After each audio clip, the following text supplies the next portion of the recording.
menjadi orang yang mudah sebar-sebar, karena belum tentu itu berita benar. Kalau nggak ngerti, ayo belajar. Mulailah curiga jika sudah suruh-suruh. Sebarkanlah, hey, tunggu dulu. Periksalah kalimat, kok banyak tanda seru. Banyak huruf besar, mata gue jadi ngilu. Coba dicari beritanya dulu, mendingan begitu daripada keliru. Apa untungnya sebar kabar palsu, daripada nanti kamu yang malu. Cek dulu, daripada nanti kamu yang malu. Cek dulu, siapa tahu hoax. Yup. Hello,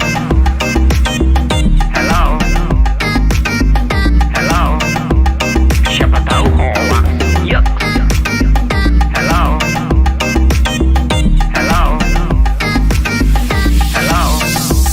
siapa tahu hoax. Hoax itu konten yang negatif, tujuannya itu ya provokatif. Paling cocok buat orang yang sensitif. Kalau ke gue ya gak efektif, tapi semua suka yang positif. Misalnya video yang inspiratif, meme yang lucu, itu juga sih positif, kreatif, dan produktif. Coba dicari beritanya dulu, mendingan begitu daripada keliru. Apa untungnya sebar kabar palsu, daripada nanti kamu yang malu. Cek dulu, daripada nanti kamu yang malu. Cek dulu, siapa tahu hoax. Yup. Hello,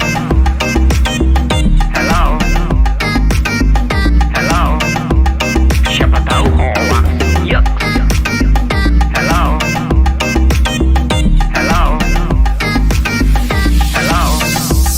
siapa tahu hoax.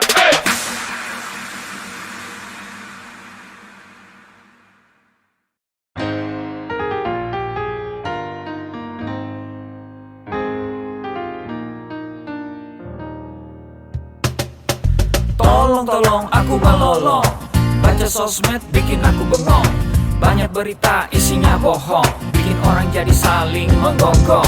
Seperti ada niat sebar kebencian, tanpa peduli akan ada kerugian. Seperti dapat munculnya permusuhan, karena tertipu jadi curigaan. Gue pernah baca hoax di sosmed, yang jadi merugikan tukang trompet. Katanya trompet bisa bikin kanker, trompet sih cuma bisa bikin bibir doer. Sylvester Stallone dibilang mati, Brad Pitt juga dibilang mati, Mr. Bean, Jackie Chan juga dibilang mati. Seneng banget doain orang mati. Harusnya ada etikanya bermain sosial media. Tak bisa asal mengirim tanpa dipikirin, bisa fatal akibatnya. Bersihkanlah udara kita dari kebencian. Sebarkan saja cintamu untuk Indonesia. Wahai kepada pengguna sosmed, mari bersatu sampai lengket.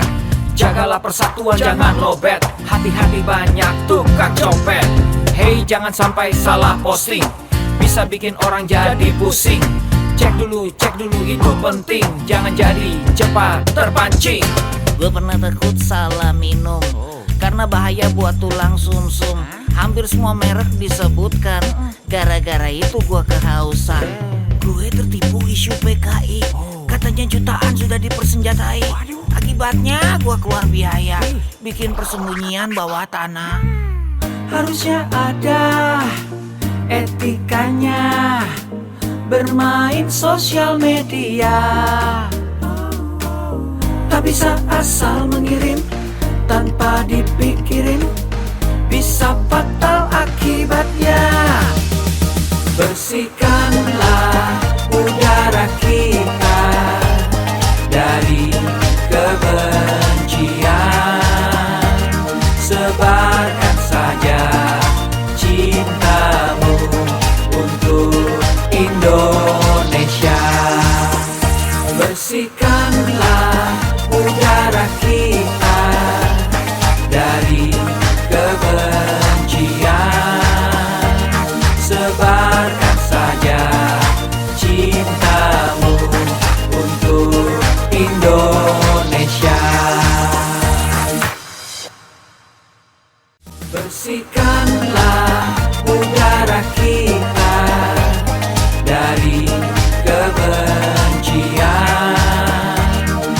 Tebarkan saja cintamu untuk Indonesia.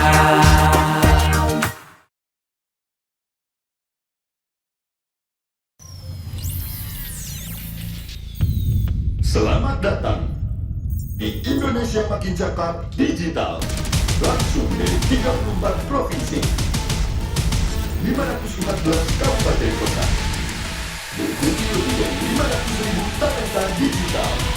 Inilah Indonesia Makin Cakap Digital.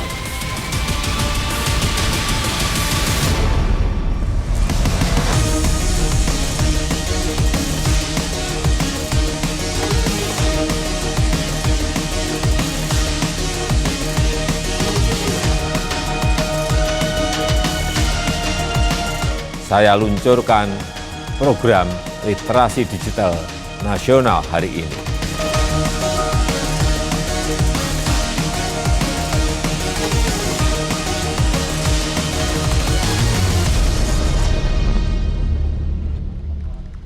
Assalamualaikum warahmatullahi wabarakatuh. Selamat pagi, salam sejahtera bagi kita semuanya. Selamat datang di Gerakan Nasional Literasi Digital 2021 Indonesia Makin Cakap Digital. Senang sekali kali ini saya Rio Brahma yang akan menjadi moderator acara pada pagi hari ini ya teman-teman ya. Saya menyapa dulu teman-teman yang ada di Kabupaten Ketapang, Kalimantan Barat. Halo, apa kabar? Semoga semuanya dalam kondisi sehat walafiat dan tentunya jangan lupa tetap patuhi protokol kesehatan ya teman-teman ya. Baik, bercerita tentang adanya acara ini didasari oleh fakta bahwa teknologi informasi dan komunikasi di Indonesia yang rupanya makin berkembang pesat. Hal ini dibuktikan oleh angka penetrasi pengguna internet di Indonesia yang mencapai 73,3%. Nah, berdasarkan dari fakta tersebut, Presiden Republik Indonesia Bapak Joko Widodo menetapkan percepatan transformasi digital untuk mencapai Digital Nation sebagai salah satu visi utama dalam masa pemerintahannya yang kedua. Dan sesuai arahan visi Presiden tersebut, Kementerian Komunikasi dan Informatika bersama mitra jejaring GNLD Siberkreasi telah menyusun sebuah peta jalan literasi digital tahun 2021 hingga 2024 guna meningkatkan partisipasi digital masyarakat, mendorong pengembangan ilmu pengetahuan masyarakat di bidang teknologi informasi dan komunikasi, serta mendorong kecakapan transformasi digital dalam pemanfaatan teknologi baru. Dalam peta jalan ini dirumuskan 4 kerangka dalam menyusun literasi digital, yaitu ada digital skills, ada digital ethic, ada digital safety, dan juga ada digital culture. Ada 3 kerangka program literasi digital yang disusun untuk materi dan topik kurikulum yang diajarkan ke masyarakat yang terdiri dari digital society, ada digital economy, dan juga digital government. Oleh karena itu, Kementerian Komunikasi dan Informatika, khususnya Direktorat Pemberdayaan Informatika dan Direktorat Jenderal Aplikasi Informatika, akan melaksanakan kegiatan literasi digital untuk meningkatkan kemampuan dan pemahaman masyarakat dalam penggunaan teknologi informasi dan komunikasi dan juga internet yang benar melalui implementasi program literasi digital yang meliputi 34 provinsi dan 514 kabupaten maupun kota dan akan melibatkan 110 mitra strategis siberkreasi dan juga stakeholder terkait lainnya. Baik teman-teman, sebelum memulai acara saya ingin membacakan dulu tata tertib yang harus ditaati oleh seluruh peserta ya. Tetap mematuhi dan mengikuti protokol kesehatan dan mematikan mic atau di-mute dan tetap menyalakan atau mengaktifkan kamera video dan tidak diperkenankan untuk coret-coret pada layar. Tidak diperkenankan juga menyala pada saat narasumber menyampaikan materi dan hanya boleh bertanya pada saat sesi tanya jawab, mengerjakan pretest dan juga post-test, dan peserta juga akan mendapatkan e-certificate setelah mengisi post-test melalui link yang akan dibagikan di kolom chat. Dan aplikasi Siberkreasi ini dapat di-download di Google Play dan juga di App Store. Baik teman-teman, untuk menambah semangat pada pagi hari ini dan juga cinta kita terhadap negeri tercinta Indonesia ini, mari bersama-sama kita menyanyikan lagu kebangsaan Indonesia Raya 3 stanza yang akan dilanjutkan video arahan dari Bapak Presiden Joko Widodo.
Bismillahirrahmanirrahim.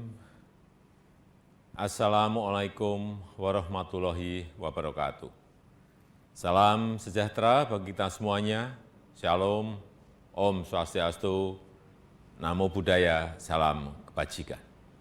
Yang saya hormati para Menteri Kabinet Indonesia Maju, para Gubernur, Bupati, dan Wali Kota di seluruh tanah air Indonesia, hadirin dan undangan yang berbahagia. Pandemi membuka kesempatan luas bagi kita untuk melakukan transformasi digital secara besar-besaran. Pembangunan infrastruktur digital terus kita percepat. Ekonomi digital, terutama untuk UMKM, terus diperbanyak dan terus ditingkatkan. Pemerintahan digital juga terus diperkuat dan masyarakat disiapkan agar lebih cakap digital. Insya Allah pada akhir tahun 2022, 12.548 desa kelurahan akan terjangkau sinyal 4G. Percepatan 10 tahun lebih maju dari rencana sebelumnya yang selesai pada tahun 2032. Infrastruktur digital tidak berdiri sendiri. Jadi saat jaringan internetnya telah tersedia, harus diikuti kesiapan pengguna internetnya agar manfaat positif internet dapat dioptimalkan untuk membuat masyarakat semakin cerdas dan produktif. Sebaliknya, efek negatifnya harus dapat terus ditekan, terus diminimalkan. Bapak Ibu yang saya hormati, tantangan di ruang digital semakin besar, sangat besar. Konten-konten negatif terus bermunculan. Kejahatan di ruang digital terus meningkat. Hoax, penipuan daring, perjudian, eksploitasi seksual pada anak, perundungan siber, ujaran kebencian, radikalisme berbasis digital perlu terus diwaspadai karena mengancam persatuan dan kesatuan bangsa. Kewajiban kita bersama untuk terus meminimalkan konten negatif, membanjiri ruang digital dengan konten-konten positif, banjiri terus, isi terus dengan konten-konten positif. Kita harus tingkatkan kecakapan digital masyarakat agar mampu menciptakan lebih banyak konten-konten kreatif yang mendidik, yang menyejukkan, yang menyerukan perdamaian. Internet harus mampu meningkatkan produktivitas masyarakat, membuat UMKM naik kelas, perbanyak UMKM onboarding ke platform e-commerce, sehingga internet bisa memberi nilai tambah ekonomi bagi seluruh lapisan masyarakat. Hadirin sekalian, literasi digital adalah kerja besar. Pemerintah tidak bisa bekerja sendirian. Perlu mendapatkan dukungan seluruh komponen bangsa agar semakin banyak masyarakat yang melek digital. Saya memberikan apresiasi kepada 110 lembaga dan berbagai komunitas yang terlibat dalam program literasi digital nasional ini. Saya harap gerakan ini menggelinding dan terus membesar, bisa mendorong berbagai inisiatif di tempat lain, melakukan kerja-kerja konkret di tengah masyarakat, agar makin cakap memanfaatkan internet untuk kegiatan edukatif dan produktif. Saya rasa itu yang bisa saya sampaikan, dan dengan mengucap Bismillahirrahmanirrahim, saya luncurkan program literasi digital nasional hari ini. Terima kasih. Wassalamualaikum warahmatullahi wabarakatuh. Om Santi Santi Santi Om. Namo Buddhaya.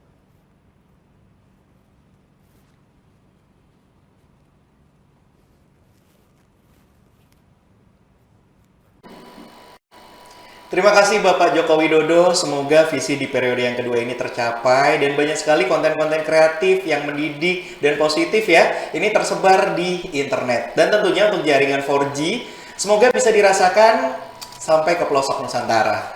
Baik, selanjutnya mari kita simak bersama berikut sambutan yang akan disampaikan oleh Bapak Samuel Abrijani Pangerapan DSC. Beliau adalah Direktur Jenderal Aplikasi Informatika. Pastikan kita selalu menerapkan protokol kesehatan dengan menggunakan masker, menjaga jarak, dan selalu cuci tangan. Assalamualaikum warahmatullahi wabarakatuh. Salam sejahtera bagi kita semua. Om Swastiastu, Namo Buddhaya, salam kebajikan. Rekan-rekan yang saya hormati, puji syukur kita panjatkan kehadirat Tuhan Yang Maha Esa. Atas berkat dan rahmat-Nya, kita dapat berkumpul secara virtual dalam keadaan sehat di tengah situasi pandemi COVID-19. Semoga kita semua senantiasa dilimpahi dengan kesehatan dan damai sejahtera dalam upaya kita melawan pandemi COVID-19. Menjadi kebanggaan tersendiri bagi saya untuk membuka acara ini, di mana acara ini merupakan sebuah kegiatan yang diadakan oleh Kementerian Kominfo bekerjasama dengan Cyber Kreasi di bawah kerangka program literasi digital. Sebagaimana yang telah kita ketahui bersama, kehadiran pandemi dan pesatnya perkembangan teknologi telah mengubah cara kita beraktivitas dan bekerja. Kehadiran teknologi sebagai bagian dari kehidupan masyarakat inilah yang semakin mempertegas bahwa kita sedang menghadapi era disrupsi teknologi. Untuk menghadapi hal tersebut, kita semua harus mempercepat kerjasama kita dalam mewujudkan agenda transformasi digital Indonesia. Rekan sekalian yang berbahagia, salah satu pilar penting dalam mendukung terwujudnya agenda transformasi digital adalah menciptakan masyarakat digital di mana kemampuan literasi digital masyarakat memegang peranan penting di dalamnya. Sebagai tingkat paling dasar, kemampuan literasi digital merupakan kemampuan yang paling krusial dalam menghadapi perkembangan teknologi saat ini untuk mewujudkan masyarakat Indonesia yang tidak hanya mengenal teknologi, namun juga cermat dalam menggunakannya. Pada tahun 2020, Kementerian Kominfo bersama Kata Data melakukan survei status literasi digital nasional, mengacu pada kerangka literasi digital milik UNESCO. Kajian tersebut menunjukkan bahwa indeks literasi digital Indonesia ada pada angka 3,47 dari skala 1 sampai 4. Di mana hal itu menunjukkan bahwa indeks literasi digital kita hanya ada pada sedikit di atas tingkat sedang, namun belum mencapai tingkat baik. Untuk mencapai tingkat literasi yang baik, pemerintah tidak dapat bekerja sendiri. Kementerian Kominfo bersama Cyber Kreasi dan berbagai stakeholder terus berupaya mengadakan berbagai kegiatan untuk meningkatkan kemampuan literasi digital masyarakat Indonesia, dan salah satunya adalah yang sedang rekan-rekan sekalian ikuti sekarang. Rekan-rekan yang saya hormati, dalam menghadapi perkembangan teknologi yang sangat cepat, literasi digital merupakan kunci dan fondasi utama harus kita semua miliki. Pemerintah dalam hal ini, Kementerian Kominfo, bersama dengan Cyber Kreasi berkomitmen akan terus melakukan upaya meningkatkan literasi digital masyarakat lewat berbagai macam inisiatif kegiatan. Adanya berbagai inisiatif kegiatan literasi digital diharapkan dapat memfasilitasi dan semakin mendorong terwujudnya masyarakat digital Indonesia. Keadaan normal yang baru, baik sekarang maupun pasca pandemi, akan mempercepat proses digitalisasi di berbagai lini kehidupan kita. Maka dari itu, kita harus mempersiapkan SDM kita dengan keterampilan digital yang sesuai untuk menghadapi perubahan ini. Akhir kata, mari kita membawa perubahan positif untuk Indonesia yang lebih baik. Kita ciptakan inovasi-inovasi berkualitas dengan mengembangkan talenta dan memaksimalkan potensi masyarakat digital Indonesia. Bersama kita dapat melalui pandemi dengan menjadi lebih baik dari masa sebelumnya. Demikian sambutan yang dapat saya sampaikan. Selamat mengikuti kegiatan, tetap semangat, dan salam literasi digital. Wassalamualaikum warahmatullahi wabarakatuh. Om Santi Santi Santi Om.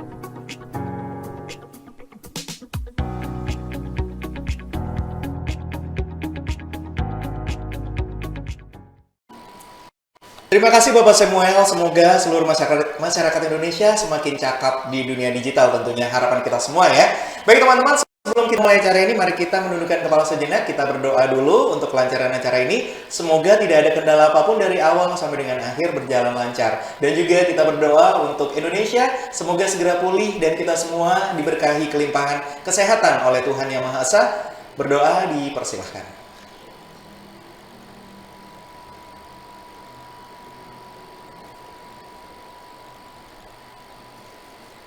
berdoa diakhiri. Baik teman-teman, Kabupaten Ketapang, Kalimantan Barat nih ya. Silahkan aja mengajak teman-temannya yang masih belum tahu acara yang luar biasa ini, silahkan aja ya. Karena kita juga banyak sekali hadiah yang kita siapkan ya untuk acara ini ya. Ada total 1 juta untuk 10 orang nanti yang aktif di kolom chat bertanya-tanya kepada narasumber ya. Baik, sudah ada 4 narasumber yang siap untuk memaparkan materinya. Saya perkenalkan dulu nih ya teman-teman ya. Untuk narasumber kita yang pertama ada Kak Ahmed Tesario Eka Nuramanta ya. Oke. STMMT. Nah, beliau ini adalah CEO Sirta Neo Organik dan juga CEO PT Satu Atap Indonesia. Akrabnya sih saya manggilnya Mas Tesa ya. Oke, akan membahas tentang bijak di kolom komen. Wah, ini lagi ramai banget nih. Coba cek di sosial media manapun, kolom komentar pasti lagi ramai nih. Oke, dan untuk yang narasumber yang kedua ada Pak Muhammad Ulil Fahri, SPD MTI. Beliau adalah dosen AMKI Ketapang, akan membahas tentang phishing dan cara mengatasinya. Dan untuk yang narasumber ketiga ada Kak Dita Oktari Maulidia, seorang model dan juga presenter, akan membahas tentang digital etik ya, bebas namun terbatas berekspresi di media sosial. Dan kemudian untuk yang keempat, tren usaha digital di era pandemi, akan disampaikan oleh Pak Muhammad Rizal Fahruzi. Ini adalah seorang blogger. Oke teman-teman, siapkan tempat yang nyaman dan semoga jaringan internet bersahabat ya dari awal sampai dengan akhir. Dan jangan lupa untuk aktif di kolom chat karena akan kita berikan reward masing-masing Rp100.000 nih untuk 10 orang yang beruntung ya. Oke baik, langsung saja kita akan mengundang untuk narasumber kita yang pertama, Kak Tesar. Halo, selamat pagi Kak. Pagi, Mas Rio, apa kabar? Alhamdulillah baik. Apa kabar juga nih Kak Tesar nih? Baik. Gimana beras organiknya? Lancar? Alhamdulillah lancar. Amin. Oke, ini aku membahas tentang bijak di kolom komen. Wah, ini kalau nggak salah ada satu artis yang kolom komennya lagi jebol atau dimatiin ya. Dari kemarin rame banget ya. Oke, semoga teman-teman tidak ikut ini ya, terpancing ya untuk memberikan komen ya. Oke, baik langsung saja Kak Tesar. Oke. Ya, terima kasih waktunya. Perkenalkan nama saya Ahmed Tesario. Latar belakang saya sebenarnya, saya sekarang punya 2 perusahaan. Nama yang pertama Sirta Neo Organik Indonesia, yaitu sebuah perusahaan produsen beras organik yang mana kita kerja sama petani untuk bantu mengeskalasi pendapatan petani dan juga mengkonversi lahan non-organik jadi organik di Jawa Timur bagian timur. Kemudian saya juga punya perusahaan namanya PT Satu Atap Indonesia, yaitu sebuah coworking space yang mana kita ngebangun ekosistem untuk industri kreatif dan juga entrepreneurship di Surabaya. Bisa di-follow di @sirtaneo dan di @satuatapsby. Buat teman-teman yang masih kurang di sini, mungkin next bisa komen dan follow saya di @ahmed_tesario. So, hari ini saya pengen cerita mengenai bijak di kolom komen. Sebenarnya agak nggak relate sama diri saya sendiri, karena saya sendiri sebenarnya nggak bijak juga di kolom komen, karena sering komen-komen yang negatif juga sometimes ya. So, kalau misalkan kita ngomong mengenai komen, saya selalu nyaranin teman-teman buat komenlah untuk sesuatu hal yang relate sama kita, bukan relate sama teman kita. Kenapa? Karena kalau misalkan kita komen yang tidak ada hubungannya sama kita, itu yang ditakutkan adalah malah kita nanti kena masalahnya. Dan apabila malah kalau kita kena masalah ya nggak jadi menyenangkan lagi, malah jadi hal yang negatif akhirnya buat kita sendiri pribadi. Banyak hal yang terjadi pada saat kita ngomong mengenai komen, sebab dan akibatnya. So, kita tuh bisa melakukan 2 hal. That's your call. Mau melakukan komen yang positif dan suportif, atau pengen melakukan komen yang negatif dan destruktif, itu sebenarnya adalah peran dari jari dan keinginan kita sendiri. Jadi nggak ada yang ngelarang, kecuali memang itu pesanan ya. Beda cerita lagi. Tapi kenapa kita harus berkomen negatif kalau misalkan kita bisa berkomen positif? Kan itu menjadi pilihan buat kita. So, pada saat kita mengkomen positif, harusnya kita bisa memperluas network, meningkatkan produktivitas. Nanti di belakang saya cerita kenapa kok misalkan komen positif malah bisa meningkatkan produktivitas. Itu sebenarnya ada alasan-alasannya gitu. Bisa menambah informasi dan apresiasi, membentuk personal branding yang positif, dan memperbesar peluang untuk kerjasama. Nah, pertanyaannya adalah kalau misalkan kita komen negatif, apa efeknya? Banyak banget. Yang pertama adalah kita bisa kena undang-undang UU ITE. Ntar saya cerita di belakang sebenarnya siapa aja sih yang bisa kena dan kenapa mereka bisa kena. Dan bagi kita yang melakukan hate speech negatif dan destruktif, orang yang kita serang itu sebenarnya juga bisa kena mental illness dan depression. Pastinya dengan pada kita melakukan komen negatif, kita akan mengundang orang lain untuk berkomen negatif juga. Membangun opini yang tidak sesuai, karena biasanya tidak sesuai fakta, produktivitas penerus, memperkecil network, dan mempersempit peluang kerjasama. Nah, yang lucu adalah ada worst case-nya pada saat kita melakukan negatif komen. Ini yang pernah terjadi, ada 2 artis papan atas yang akhirnya memutuskan untuk melakukan suicide karena ada mental illness dan depression karena mereka dapat komen-komen hate speech di sosial media mereka. Yang pertama ada Chester Bennington, karena lagunya berubah katanya, terus diejek sama para fansnya, akhirnya dia depresi dan akhirnya melakukan suicide, bunuh diri. Yang kedua ada Sulli, artis Korea. Maksudnya kita ngomong mereka kan artis sudah cantik ya, udah kaya ya, kenapa pakai bunuh diri, kan dia kan bisa menikmati hidup, tapi nggak juga. Rupanya ini membuat hal yang membuat stres mereka, sehingga mereka akhirnya memutuskan untuk ya udahlah aku tak bunuh diri aja. Dan ini worst case-nya. Apakah kita mau menjadi orang yang bertanggung jawab di sini? Enggak kan sebenarnya. Nah, lucunya adalah pada saat kita melihat kasus UU ITE di Indonesia, 29,4% itu yang tertangkap itu dilakukan oleh orang awam. Kenapa? Ya, balik lagi yang quote saya pertama, mereka melakukan hate speech karena relate sama temennya, bukan sama dia. Dan dia nggak pikir panjang, ya udah, dia langsung komen negatif dan akhirnya kena kasus UU ITE. Nggak mau dong kita terjadi hal yang seperti ini di kehidupan kita kan. Nah, yang bahkan aktivis dan juga yang biasanya jurnalis, yang biasanya mereka komennya paling pedas, malah nggak terlalu besar. Pelajar dan mahasiswa banyak karena mungkin terlalu nganggur di rumah, akhirnya mereka melakukan hate speech dan negatif comment. Jadi bijak untuk melakukan ini sebenarnya berhubungan juga dengan keamanan diri sendiri akhirnya. Ini ada beberapa kasus yang kena UU ITE. Ada Florensi Hombing yang dia tiba-tiba ngeposting di sosial media di Jogja mengenai salah satu pom bensin yang tidak ramah, akhirnya kena. Ada Prita Mulyasari yang terkenal masuk TV nih karena dia melakukan negatif komen melalui email ke rumah sakit, dan ada artis stand up comedy juga yang kena karena mereka dia melakukan keluhan ke Green Pramuka, ke apartemen di Green Pramuka. So, bisa kena? Ya bisa. Kenapa halnya? Karena menjelekkan dan membuat nama baik instansi dan organisasi atau apapun itu menjadi buruk. Apakah kita mau jadi seperti ini? Kan enggak. Itu kenapa kita harus bijak untuk mengklik-klik dan menjaga tangan kita agar tidak lagi mengkomen secara negatif. So, di tahun 2007, Facebook mengeluarkan satu tools yang bernama like button. Kenapa like button ini ada?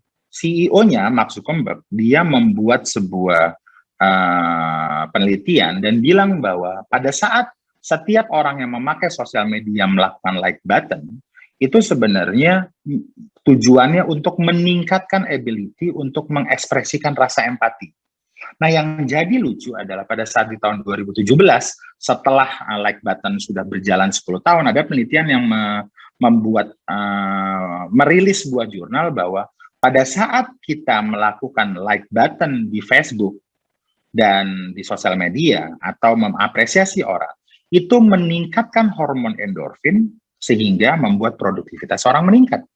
So, question mark-nya adalah ngapain kita ngomen positif kalau misalkan komen negatif itu membuat orang menjadi lebih produktif. Kan akhirnya menjadi menarik. Akhirnya kalau misalkan kita bisa membuat ekosistem yang ada di Indonesia itu menjadi positif dan produktif karena kita komen positif. Nah, tapi saya tidak juga menyalahkan mengenai orang-orang yang negatif komen. Kenapa? Biasanya sebelum mereka melakukan negatif komen, mereka menghindari logikanya mereka, tapi mengutamakan perasaannya mereka. Sehingga Sometimes mereka akhirnya melakukan hate speech. Kenapa itu bisa terjadi? Biasanya saya merekomendasikan beberapa hal sehingga teman-teman bisa menghindari negatif comment. Yang pertama, mereka melakukan itu biasanya karena tidak melakukan membaca posting-posting atau konten tersebut secara proper, secara lengkap, sehingga ya udah karena mereka tidak membaca dengan lengkap, akhirnya seenaknya aja mereka melakukan komen. Ya nggak ada salahnya juga buat mereka karena itu yang terjadi akhirnya. Yang kedua, sometimes mereka membaca sesuatu itu pada saat keadaannya tidak bagus, sehingga saya merekomendasikan buat teman-teman kalau misalkan keadaan hatinya lagi nggak bagus ya cari konten yang menarik-menarik aja, keep it smile. Dan biasanya pada saat dia melakukan komen dia tuh tidak tahu mau komen apa sehingga dia akhirnya menghujat atau melakukan negatif komen. Sarannya sehingga teman-teman yang mungkin pengen komen share aja experience-nya atau menjadi orang yang penasaran akan banyak hal aja, be curious, and akhirnya gimana caranya untuk teman-teman terhindar dari negatif comment adalah bertanya. Sometimes orang pada saat membuat konten marah-marah terus kita tanya, kamu kenapa? Mereka bingung juga jawabnya kenapa. Dan yang kelima adalah orang-orang yang melakukan negatif comment itu biasanya itu direpetisi. Direpetisi itu maksudnya seperti apa? Komen-komen yang jelek itu sebenarnya udah ada di atas, udah nggak relevan lagi, udah ada dikomenin sama orang lain di atasnya juga, tapi dia akhirnya ikut-ikutan. Sehingga buat teman-teman agar tidak mau ikut-ikutan, ya udah komen yang positif dan coba untuk komen yang pertama. Jadi menarik. So, gimana caranya kita akhirnya, kenapa harus membalas komen? Oke, setelah kita akhirnya menjadi orang yang melakukan komen, kita harus bijak, tapi di satu sisi kita pun kalau misalkan di komen orang, ya jangan baper. Kenapa? Banyak orang yang tidak melakukan respon terhadap komen tersebut sehingga akhirnya membuat engagement-nya menurun. Nah, ini saran saya. Teman-teman harus balas setiap komen yang dilakukan buat teman-teman. Kenapa? Karena pada saat kita membalas, kita create community. Kita membuat mereka akhirnya terus memfollow kita, membuild loyalty. Biasanya kita bisa dapat share juga dari mereka mengenai banyak hal. Ranking kita di sosial media dan di secara logaritma membuat kita menjadi orang yang akhirnya responsif dan konten-konten yang kita buat juga di-upload sama orang lain, di-re-upload sama orang lain, di-repost lah bahasanya. Dan siapa tahu bisa mendapatkan brand untuk inquiry dan yang pastinya kita membuat network kita, ekosistem yang jadi positif. Anyway, saya juga sering komen negatif khususnya untuk para pejabat, jadi saya juga harus bijak sebenarnya. Ini salah satu beberapa contoh yang saya sering kerjain pada saat saya komen. Kemarin saya ngomong mengenai cara apa yang terbaik untuk mensinkronisasikan antara ekonomi dan kematian. Dan yang komen lumayan banyak banget.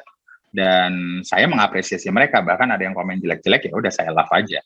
Tapi pada saat saya buat Q&A, ada juga yang komen-komen negatif, ya saya share. Kenapa? Tujuan untuk membalas komen tersebut sebenarnya bukan untuk berdebat, tapi untuk membentuk hubungan dan mengapresiasi setiap respon dari pembaca tulisan kita. Kalau kita menulis sesuatu dan direspon, akhirnya sama seperti penelitian tadi, meningkatkan hormon endorfin sehingga kita lebih produktif. So, kenapa kita tidak merespon mereka poinnya? Dan gimana caranya kita menghindari hal-hal negatif tersebut? Yang pertama, be mindful about the platform you use. Maksudnya, gunakan platform tersebut se-efektif mungkin. Saya tidak menyalahkan apakah sepositif mungkin itu seperti apa, tapi poinnya gimana caranya teman-teman tidak terlalu banyak menggunakan itu. Hindari untuk membaca komen-komen yang sebenarnya tidak enak dibaca gitu. Karena menurut saya galau itu addicted. Jadi entah kenapa tuh kalau jadi orang galau itu senang banget. Semakin galau tuh kayaknya semakin senang, jadi ya hindari aja.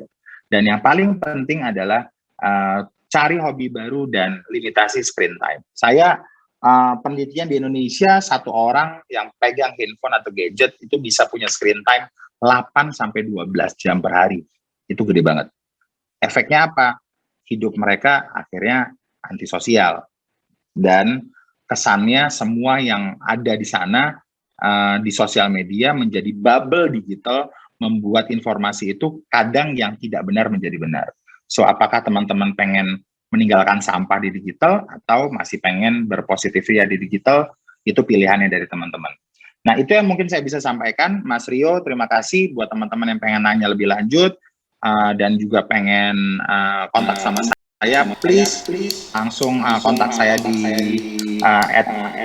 @Ahmed_Rio dan follow Instagram saya. Terima kasih, Mas Rio. Saya kembalikan kepada Mas Rio.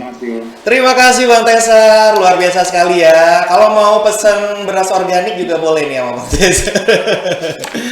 Oke, baik teman-teman, bijak di kolom komentar sudah di-share sama Kak Tesar ya. Ini ya, baik. Jaga, karena sekarang jarimu adalah harimaumu, jadi teruslah berhati-hati ya teman-teman, jangan ikut hanyut dalam komentar-komentar. Biasanya kalau udah ada satu komentar negatif di kolom komen, yang lain bakal ngikutin. Tanpa kita sadari kalau kolom komentar ini pun juga salah satu jejak digital loh yang ditinggalkan oleh teman-teman. Jadi tetap akan ngikut. Jadi pastikan komentar yang positif agar impact ke kitanya pun juga positif nih teman-teman ya. Baik, silakan kalau misalnya sudah ada pertanyaan untuk Kak Tesar, saya cek banyak banget ternyata ya Kak Tesar ya. Banyak pertanyaan ya. Nanti akan kita pilih ya. Baik, dari Kak Tesar kita akan beranjak ke narasumber berikutnya. Ada Pak Muhammad Ulifai, SPD MTI. Kita akan bercerita tentang phishing dan cara mengatasinya. Ini Pak dosen. Halo Pak Ulil, ya. Ya, selamat pagi. Apa kabar? Ini mahasiswanya pada ikut deh kayaknya Pak. Ada sih. Ada ya. Saya ucapkan dulu selamat bergabung teman-teman dari AMKI Ketapang. Oke, ini Pak dosen ingin menyampaikan materi nih. Baik, langsung saja. Silahkan. Ya. Siap. Sudah kelihatan PowerPoint-nya? Sudah Pak. Ya.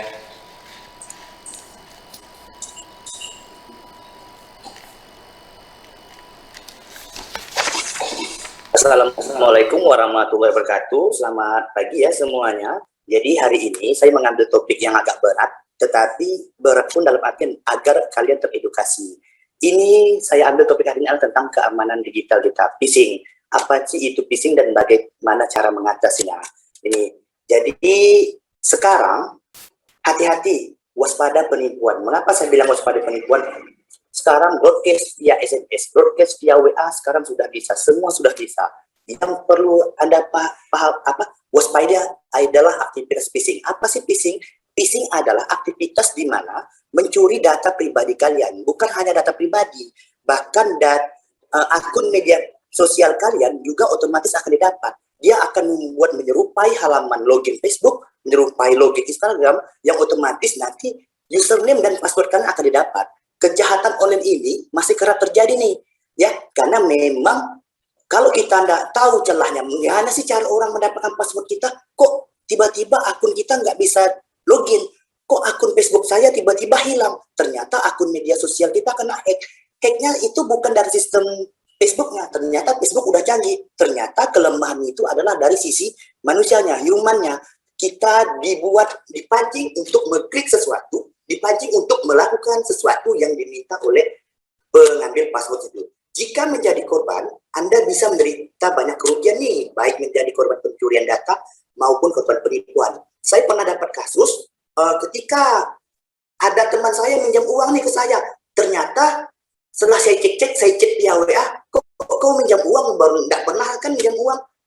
Kok minjam uangnya via Facebook? Ternyata akun media sosial dia kena hack. Setelah saya cek, ternyata memang akun media sosialnya kena hack. Tujuan orang melakukan pengambilan password ke media sosial kita adalah untuk penipuan. Jadi hal seperti ini jangan sampai terjadi di kita. Orang dapat duit, nama kita yang jelek. Ini, phishing adalah usaha untuk mendapatkan informasi data seseorang dengan teknik penggelabuan. Apa sih maksud teknik penggelabuan? Contoh di halaman sebelah sini, saya memberikan login Facebook. Ternyata login Facebook ini adalah login halaman palsu. Orang yang dia bisa membuat seakan-akan ini benar-benar halaman dari Facebook. Ternyata halaman ini palsu. Kita yang orang awam ataupun orang yang pas melakukan klik, Nanti habis slide ini akan saya tunjukkan bagaimana sih cara mancingnya biar orang tuh ngeklik. Dan ini masih sering terjadi di grup-grup WA kita, masih terjadi grup-grup teman sekolah kita di WA dimanapun masih sering terjadi. Mengirim link, mengirim link. Tanpa sepengetahuan kita, password dan username kita itu otomatis sudah diambil. Data yang menjadi sasaran phishing ini ya bangga-bangga Kak adalah data pribadi. Misalnya nama, usia, alamat. Ini data penting semua. Karena nanti targetnya adalah penjualan. Ketika data kalian udah dapat, kalian akan ditelepon. Kalian akan menyebarkan informasi, nomor HP kalian akan ditelepon oleh salesnya. Bang ini nih. Jadi itu punya tujuan dulu. Bahkan sampai username dan password kalian, baik itu Facebook, baik itu Instagram, baik itu Twitter, baik akun media sosial lainnya, itu dengan mudah didapatkan. Nanti akan saya tunjukkan dan akan saya simulasikan bagaimana sih caranya. Bahkan yang paling seram adalah data finansial kita. Contoh informasi kartu kredit ataupun rekening. Kalau kalian menggunakan PayPal, kalau kalian menggunakan hal yang berbau banking, hati-hati, lihat dulu halaman loginnya, benar atau tidak. Apalagi sampai kalian memberikan OTP kalian ke orang tersebut. Sekarang modus-modus penipuan udah banyak. Ya, jadi intinya phishing adalah membuat halaman palsu yang menyerupai login tersebut. Kami nyebutnya itu adalah fake login. Di sini saya lanjut. Istilah resmi phishing adalah ini phishing, yaitu memancing. Bagaimana sih cara kita memancing orang? Ini bukan cara kita. Bagaimana sih cara hacker memancing orang ingin melakukan klik? Ya, kita seakan-akan dibuatnya tidak sadar, kita langsung memberikan username dan password kita dengan ikhlas. Padahal kita tak tahu bahwa itu adalah halaman palsu. Ya, kita dibuat dipancing, kita dikasihnya embel-embel, kita dikasihnya hadiah. Kita kliklah tautan. Setelah klik tautan, kita isi data, login ke Facebook. Ya, selesai dah username password kalian.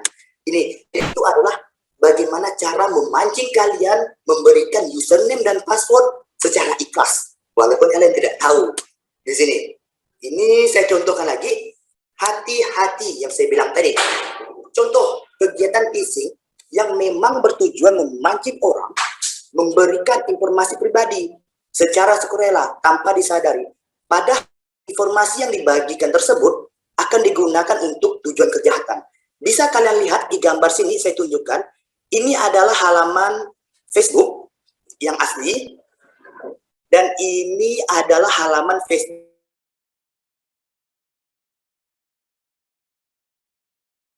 ini adalah halaman Facebook yang palsu. Bisa kalian lihat, hampir identik sama. Jadi ini adalah fake login, facebook.com. Pastikan halamannya adalah facebook.com.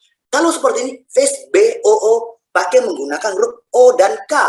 Ini adalah alamat palsu. Ketika kalian login ke alamat yang palsu, otomatis username dan password kalian didapat oleh orang yang tidak bertanggung jawab. Jadi hal-hal seperti ini, pastikan halaman yang kalian kunjungi adalah halaman resmi. Dan tidak hanya itu, pastikan juga Facebook selalu ada gambar gembok atau kuncinya atau HTTPS-nya. Ya, kalau tidak ada gemboknya seperti ini atau bukan HTTPS, tinggalkan halaman tersebut. Berarti data tersebut tidak aman. Bisa kalian tinggalkan. Intinya jika kalian melihat website yang meminta data tapi tidak ada data gembok seperti ini, tidak script, tidak SSL, boleh kalian tinggalkan. Berarti halaman ini hanya ingin mengambil atau mencuri data kalian. Saya ulangi sekali lagi, pastikan kalian melihat facebook.com dan Facebook dan huruf O. Begitu juga dengan Instagram, Twitter. Hati-hati jangan sampai terkecoh. Ini saya lanjut.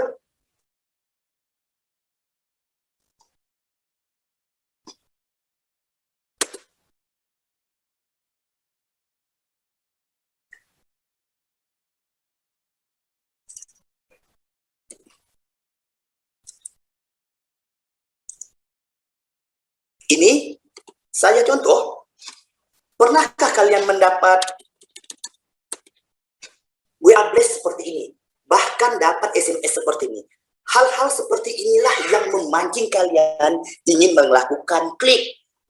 Yang lebih parahnya lagi, di WA Blast itu terkadang kalian diminta bagikan ke 10 nomor tersebut, maka kalian akan dapat pulsa. Kita sebagai orang membagikan, ternyata 10 orang yang kita bagi itu menjadi korban juga. 10 orang dibagikan lagi menjadi korban juga. Jadi secara otomatis ini akan beruntun terus. Ketika kita melakukan klik, contoh ini undian resmi PT WhatsApp, selamat nomor Anda mendapatkan cek tunai 100 juta. Kita nih pasti, oh aku dapat duit nih, aku klik lah nih. Setelah aku klik, ternyata kita diarahkan ke halaman Facebook 1. Yang paling parah itu adalah ketika musim-musim prakerja kemarin. Waktu musim prakerja kemarin, banyak sekali aktivitas phishing dilakukan. Contohnya seperti ini WA Blast yang sudah saya dapat. Daftar kerja sekarang, dapatkan 100.000. Tetapi yang harus kalian pahami, ini adalah kontak palsu. Ini adalah penipuan. Nanti username dan password kalian dapat, data pribadi kalian dapat. Bagaimana sih untuk mengatasinya? Ya, kalau di web pemerintah, pastikan informasi resmi dari pemerintah. Itu ya, Bang Akan, pastikan informasi resmi dari pemerintah. Website pemerintah selalu diakhiri dengan goib. Ini saya contohkan prakerja goib, prakerja.goib, berarti ini resmi. Tetapi jika kalian mendapat halaman prakerja.vip, bisa dipastikan itu palsu dan data kalian kena curi. Jadi hati-hati memperhatikan link yang dibagikan, hati-hati URL yang kalian lihat. Jangan sampai kalian menjadi korban yang berikutnya. Yang lebih parah lagi yang saya bilang tadi, kalian membagikan ke 10 orang lagi. 10 orang itu membagikan ke 10 orang lagi. Berapa username dan password yang didapat oleh hackers tersebut? Ini yang harus kita pahami. Ini yang harus kita edukasikan di masyarakat. Bahwa penipuan seperti ini, pengambilan password seperti ini adalah aktivitas phishing yang dimana memancing kita untuk memberikan username dan password secara sukarela. Begitu. Setelah kalian melakukan klik pada tautan yang URL tersebut, kalian akan diminta login ke halaman media sosial untuk melanjutkan. Ini. Jadi saya langsung simulasi praktik nih. Jadi ini saya udah buat nih. Contohnya. Ini saya masih di localhost. Ya, Bang Agak. Ketika kalian mendapat pesan seperti ini, nih ya, pesan seperti ini nih. Bagikan ke 10 orang, klik tautan berikut. Kalian akan diarahkan untuk login. Wah, halaman loginnya benar-benar mirip nih tampil Facebook. Ini benar-benar Facebook nih. Tetapi halamannya halaman palsu. Kalau yang benar itu adalah halaman facebook.com. Ya saya bilang sekali lagi, pastikan kalian benar-benar mengecek URL itu adalah facebook.com. Kalau URL-nya beda, kalau URL Instagram-nya beda, kalau URL media sosial kalian beda,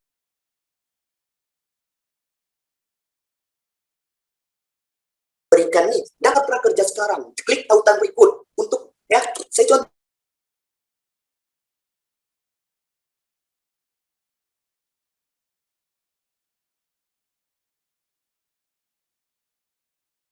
Masuk ya. Tempat password, kita klik verify atau kirim, secara otomatis username password kalian akan masuk ke sini. Inilah keji. Dia benar-benar membuat halaman mirip Facebook dan username password kalian akan didapat. Jadi kurang lebih metodenya seperti itu, sangat luar biasa. Kita ditipu. Sekarang saya mau mengedukasi kalian. Pastikan kalian kalau mendapat pesan WA Blast seperti ini, berhenti ya kalian, jangan teruskan lagi. Kita parahnya di Indonesia sekarang ini, ketika ada kita masuk ke grup nyebarkan lagi, kirim ke 10 orang akan dapat pulsa, kita lagi nyebar, 10 orang itu menyebarkan, sampailah ke Indonesia seluruhnya. Ini yang berbahaya. Jadi hari ini kalau kalian dapat pesan seperti ini, pesan WA Blast seperti ini, kalian akan menjadi korban phishing.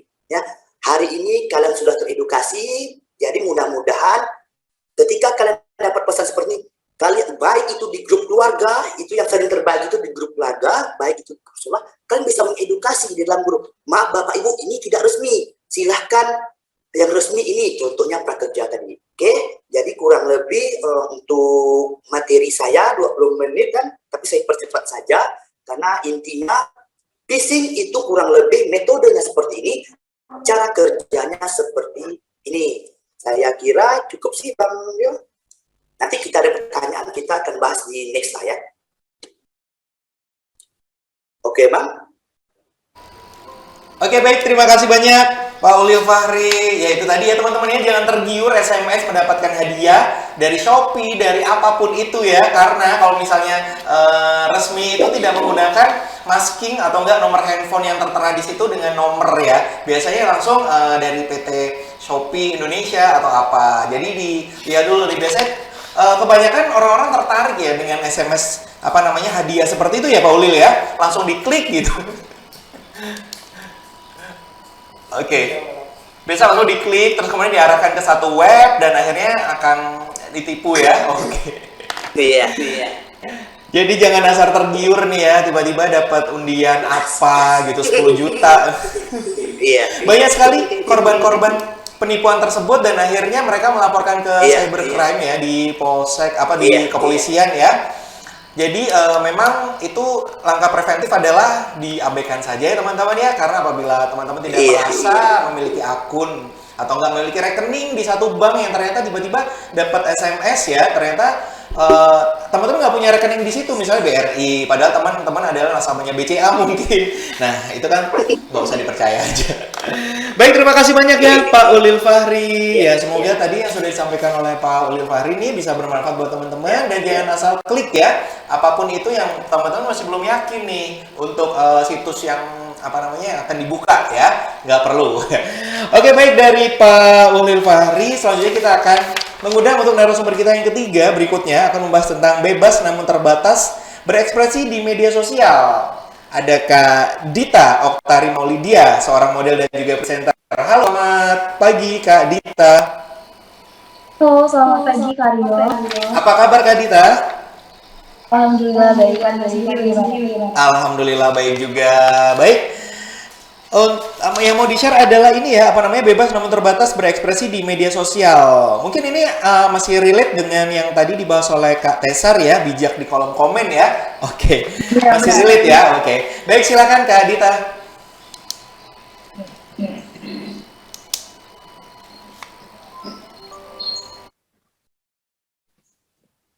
Ya, terima kasih Kak Rio atas waktu dan kesempatannya. Buat teman-teman yang udah bergabung, kami mengucapkan terima kasih, enjoy for listening. Assalamualaikum warahmatullahi wabarakatuh. Adil Katalino Bacuramin Kak Saruga Basengat Kak Jubata Arus. Om Swastiastu, nama budaya, salam kebajikan.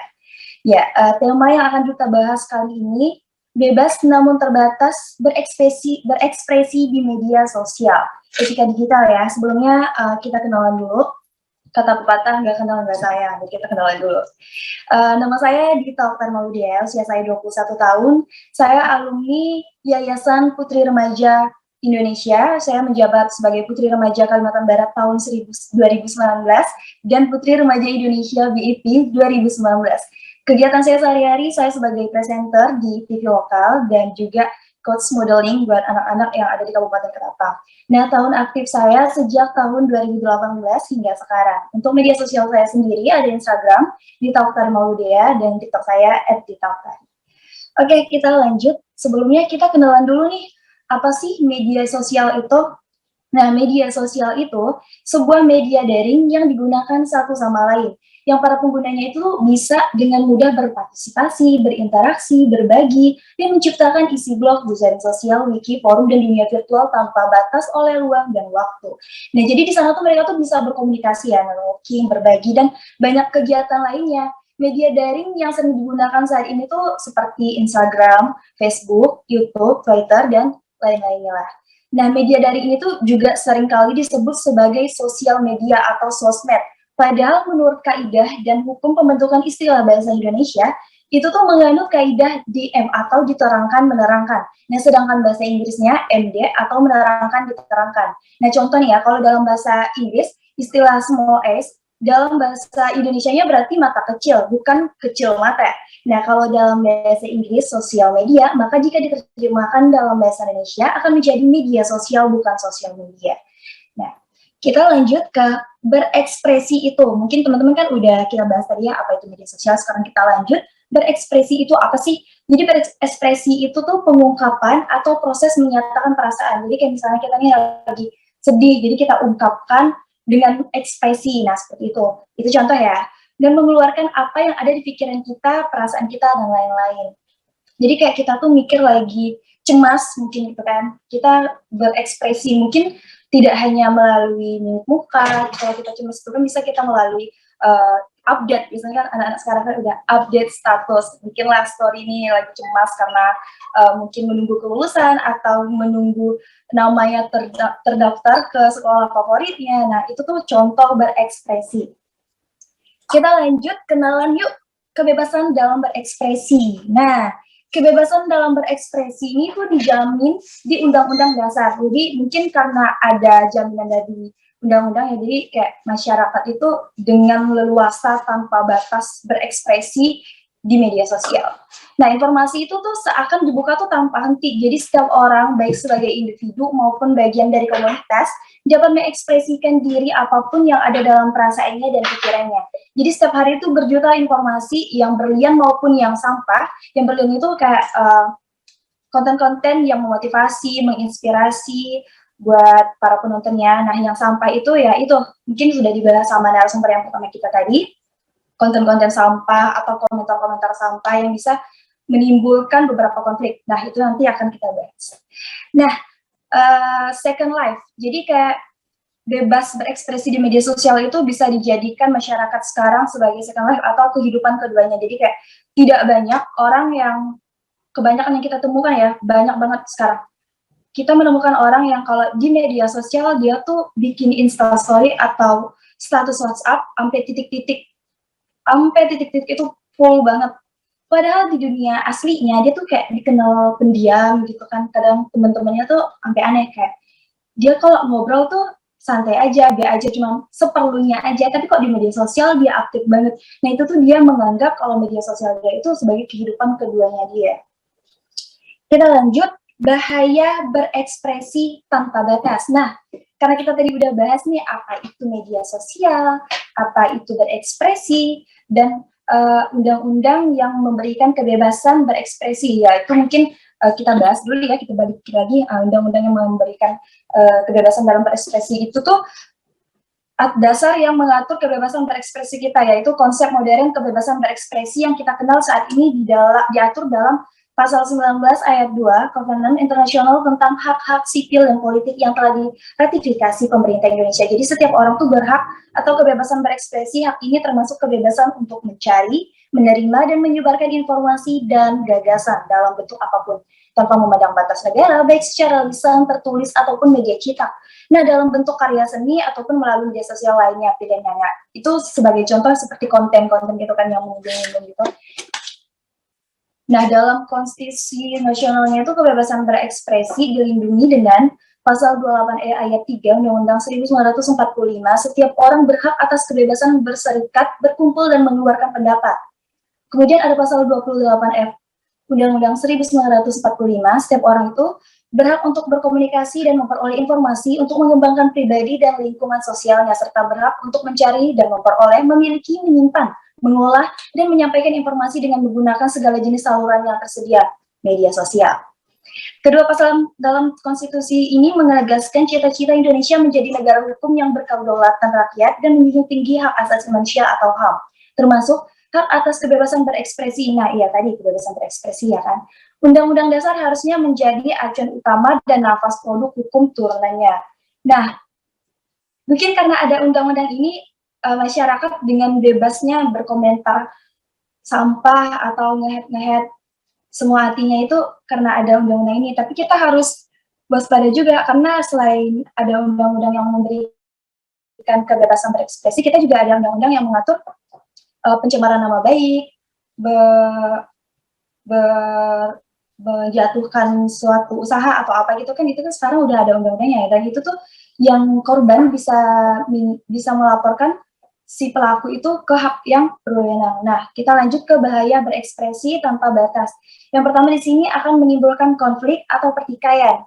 Nah, jadi tuh kalau kita terlalu bebas berekspresi itu bisa menimbulkan konflik dan pertikaian. Karena apa?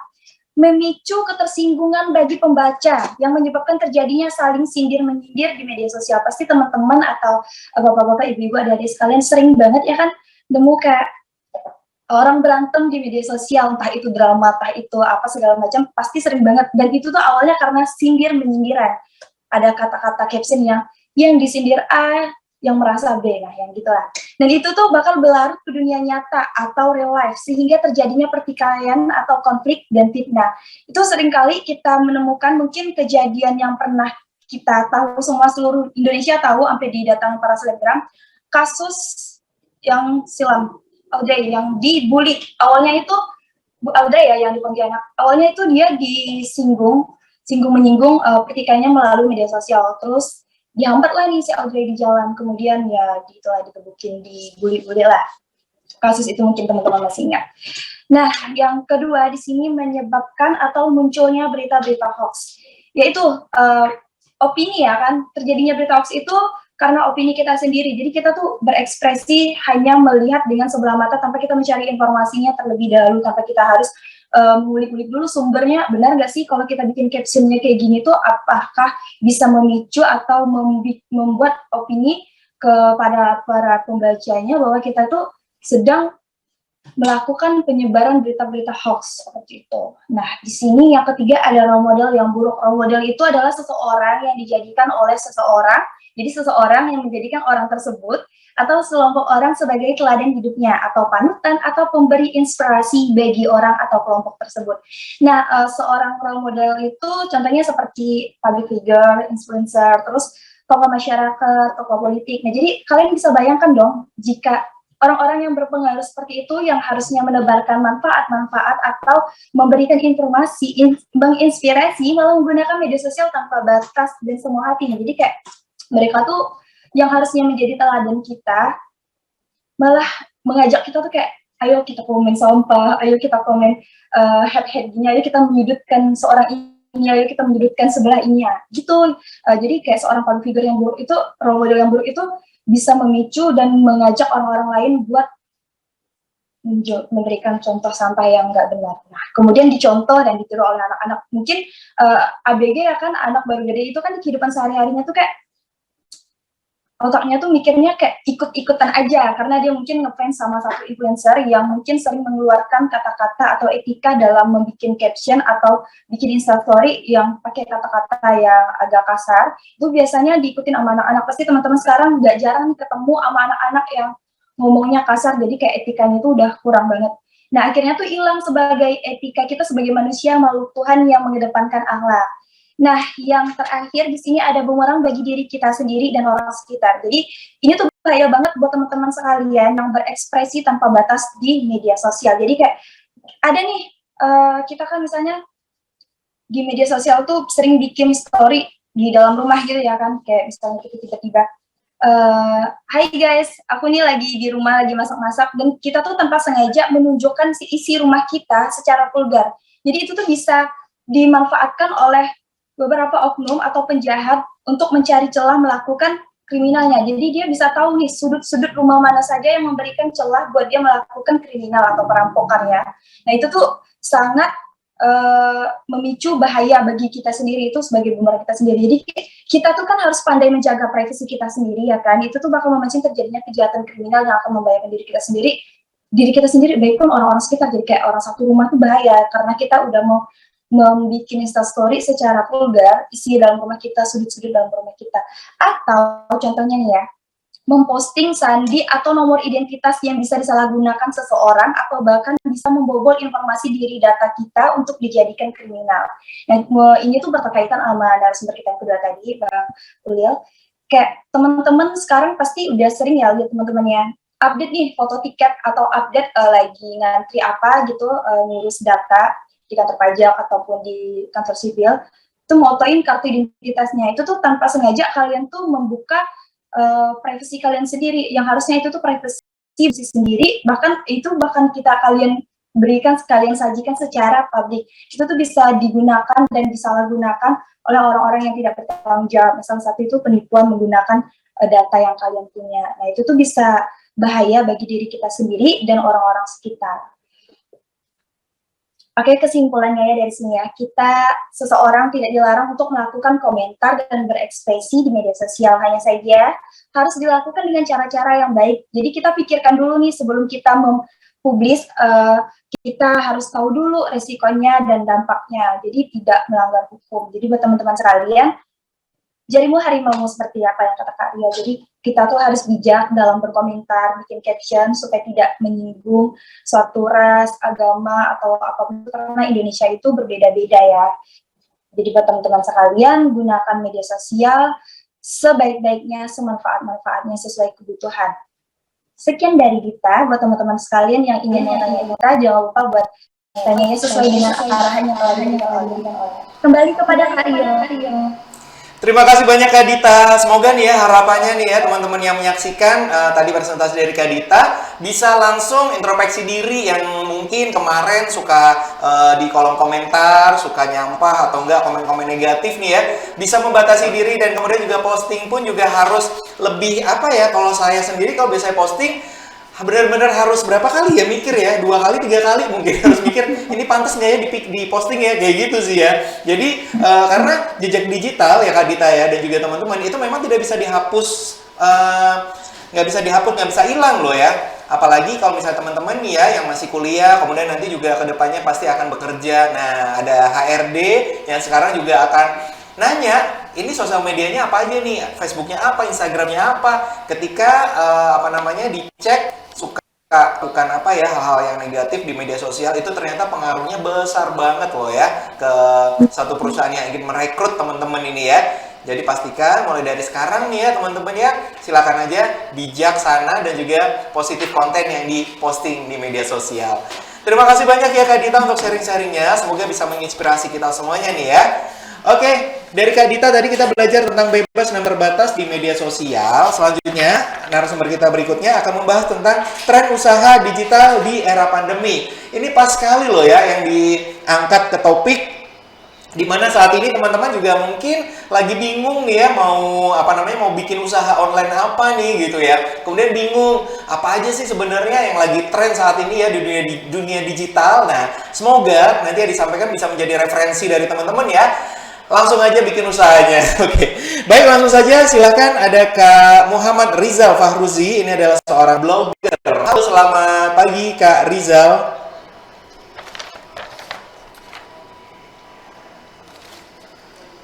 Sudah tersambungkah dengan Kak Rizal? Ya, halo Kak Rio. Selamat pagi. Oke. Apa kabar Kak Rizal? Alhamdulillah baik. Oke, baik. Ini profesinya juga relate sekali ya. Ini adalah salah satu tren usaha juga di dunia digital sebagai seorang blogger nih. Oke, mungkin bisa menginspirasi teman-teman nih ya, cara jadi blogger yang oke bagaimana. Mungkin konten creator atau konten writer mungkin ya, copyright, wah banyak banget pilihannya. Langsung saja silakan Kak Rizal.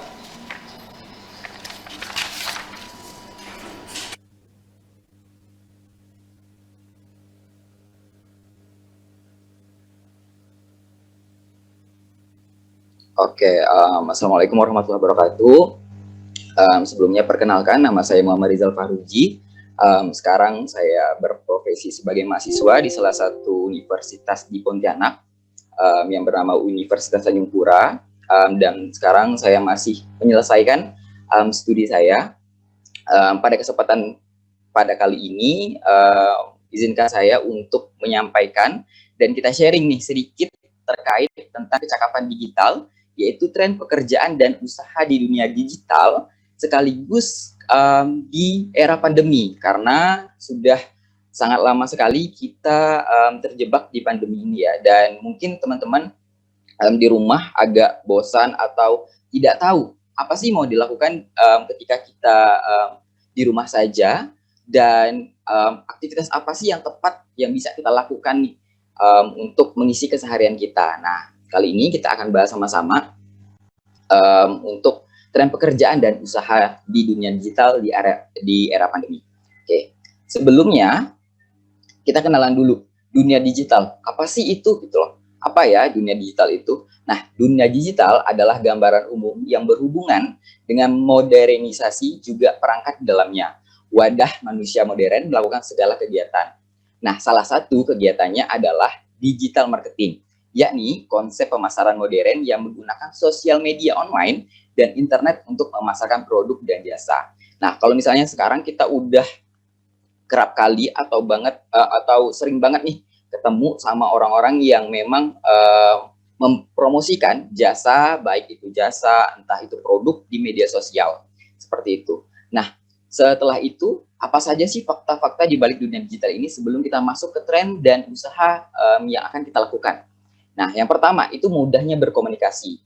Nah, mudahnya berkomunikasi ini udah kita alamin banget ya, kita mudah banget video call dengan orang yang nun jauh di sana, seperti itu. Kemudian ada mobile dan fleksibel. Nah, untuk mobile dan fleksibel sendiri ini adalah dirasakan sendiri sih. Kita udah bisa punya virtual akun, kemudian ada m-banking yang memudahkan kita. Jadi udah nggak perlu nih repot-repot buat antri ke ATM. Nah, gitu. Terus internet lebih berkuasa daripada pulsa. It's of course ini ya memang sangat relate sekali sekarang karena orang-orang tuh gak bisa hidup tanpa kuota daripada pulsa, seperti itu.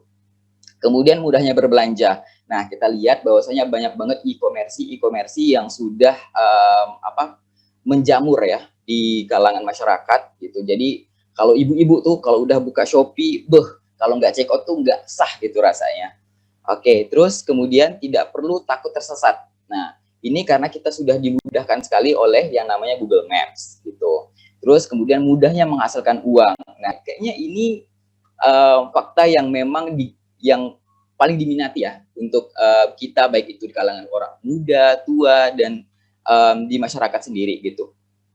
Sekarang tuh kalau misalnya mau menghasilkan uang sangat mudah lewat sosial media gitu.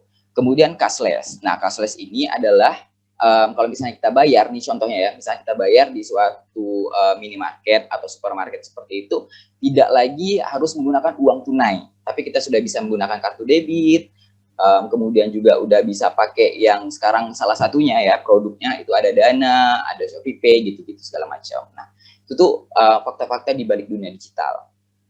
Kemudian, nah, tahu gak sih, kita di dunia itu pengguna internet di dunia itu ada 4,21 miliar manusia yang menggunakan internet. Kemudian untuk di Indonesia sendiri itu pengguna internetnya sebesar 132, juta orang yang menggunakannya. Baik, ini untuk semua kalangan ya. Dan sebagian besar menggunakan atau mengakses internet itu menggunakan ponsel pintar sebesar 60%. Begitu. Jadi betapa besarnya penggunaan internet di dunia dan di Indonesia sendiri gitu. Ini baik semua kalangan, bahkan anak-anak pun yang sekarang umurnya yang belum mencapai 7 tahun, 8 tahun, 9 tahun itu udah gunain gadget gitu, khususnya YouTube gitu. Oke, kita next. Nah, ada quotes dari Ko Ernest, itu secapek-capeknya kerja, lebih capek nganggur gitu. Jadi walaupun kita kerja nih, tapi kita ada hasil, dapat uang. Tapi kalau nganggur, apa yang dia dapat? Gak ada, kayak nothing gitu. Oke, kita lanjut. Nah, tren pekerjaan dan usaha di dunia digital. Oke, yang pertama, membuat web development. Nah, ini adalah jasa pembuatan website, itu harus bermodalkan keahlian di bidang IT, membeli domain, hosting, dan tentunya jaringan internet. Nah, ini tuh merupakan pekerjaan yang tidak akan pernah sepi pembeli. Kemudian, mengingat efektivitas internet yang digunakan hampir di semua bidang. Menjadi web designer adalah pekerjaan yang sangat menjanjikan. Nah, untuk peluangnya sendiri ini sangat besar ya, tapi dibutuhkan yang namanya keahlian di bidangnya. Nah, saya punya teman yang membuat web development itu bisa dapat dari jutaan sampai dengan puluhan juta. Karena membuat web development ini sangatlah tidak mudah gitu. Jadi membutuhkan skill yang baik, skill yang bagus, kemudian juga butuh yang namanya desain-desain yang bagus juga seperti itu. Kemudian yang kedua nih, itu adalah membuat startup. Nah, startup itu adalah sebutan bagi pengusaha yang tengah merintis bisnis digital. Nah, ada banyak jasa yang ditawarkan seperti pembuatan website, software, aplikasi mobile, kemudian dan masih banyak lagi. Kemudian bisnis startup mengutamakan konten yang menarik dan kreatif agar diminati oleh masyarakat. Kalau membuat startup juga tidak jauh-jauh nih dari web development, karena di sana juga membutuhkan yang namanya bidang IT, seperti itu. Kemudian selanjutnya membuat blog. Nah, ini adalah salah satu yang relate di saya. Kemudian saya juga adalah seorang blogger, alhamdulillah dari tahun 2017 sampai dengan sekarang. Cuman kalau sekarang sekarang saya vakumkan karena saya sedang fokus untuk menyelesaikan skripsi saya dan studi saya. Nah, blog ini itu kita bisa menambah penghasilan bulanan diantaranya dengan AdSense atau pengiklanan. Nah, untuk blog sendiri ini adalah kalau misalnya kalian seneng banget nulis, kemudian bikin-bikin artikel, kemudian punya skill menulis yang bagus, nah kalian bisa tuangkan di blog seperti itu. Untuk apa dan bagaimana kelanjutannya, kalian bisa lihat tutorialnya di YouTube, kalian bisa baca-baca dulu, kemudian baru kalian tuangkan. Nah, membuat blog kuncinya adalah kalian harus mencari niche. Niche itu adalah topik unik yang memang menarik untuk menjadi bahan tarikan supaya pembaca datang ke blog kita, kemudian blog kita menjadi rame dan bisa di-share oleh orang lain. Ketika orang lain suka, oh blog ini bagus nih, kemudian di-share lagi ke teman yang lain dan menjadikan blog kita ramai peminat atau dikunjungi gitu. Nah, untuk penghasilannya sendiri kalau saya itu adalah lewat AdSense. Nah, kemudian juga ada yang namanya pengiklanan. Jadi ada misalnya ada suatu produk yang ingin collab sama kita atau endorse lah ya, endorse istilahnya itu adalah dengan pengiklanan di mana produk yang mereka tawarkan kita sisipkan di blog kita seperti itu. Nah, kemudian selanjutnya nih ada jasa desain. Nah, jasa desain adalah jasa pembuatan desain grafis yang memiliki prospek yang sangat besar.